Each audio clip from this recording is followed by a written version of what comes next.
خطبہ جمعہ ہو رہا تھا تو جناب علی المرتضیٰ نے جمعہ روک کے فرمایا بتاؤ بھائی مسلمانوں سب سے بہادر کون ہے؟ لوگوں نے کہا حضور آپ ہی سب سے بہادر ہے، زمانہ جانتا ہے۔ تو جناب علی رو پڑے، فرمانے لگے نہیں میں تمہیں بتاتا ہوں بہادر کون ہے۔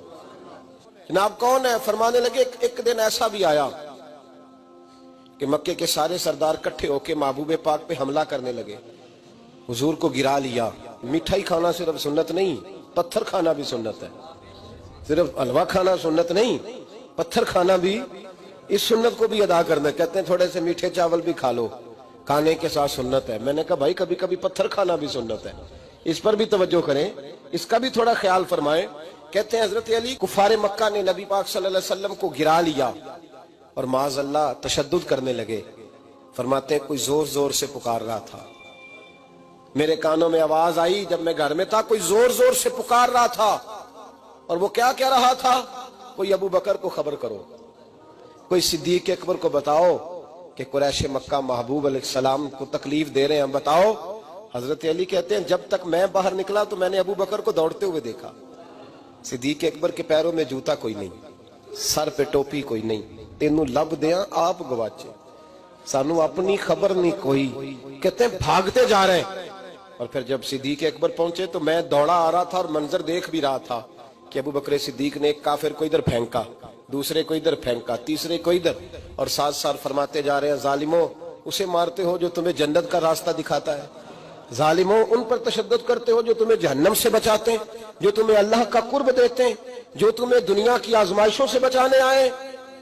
کہتے ہیں جب جناب صدیق اکبر نے دیکھا کہ پیچھے نہیں ہٹ رہے، بڑا مشکل کام نہیں کسی کے حصے کی مار کھانا، دین کا نام لے کے اپنا قد اونچا کرنا بڑا آسان ہے، لیکن 4 اینٹیں اٹھا کے کسی مسجد میں لگانی پڑ جائیں تو لوگوں کی شان میں کمی آتی ہے معاذ اللہ۔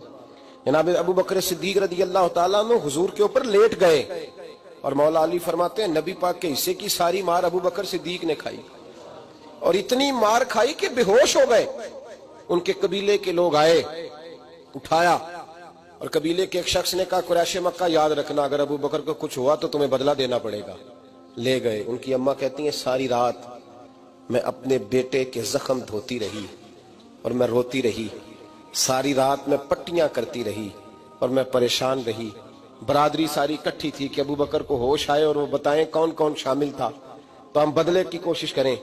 والدہ کہتی ہیں میرے دل میں خیال تھا کہ ابو بکر تو جب بھی اٹھے گا پہلا نام محمد عربی کا لے گا صلی اللہ علیہ وسلم، تو یہ تو ناراض ہو جائیں گے۔ کہتی خیال تھا کہ تھوڑی دیر کے لیے اپنے محبوب کا نام کبھی معاذ اللہ نہ لیں، برادری کٹھی ہے، میرے دل میں خیال تھا، لیکن کہتے ہیں وہی ہوا۔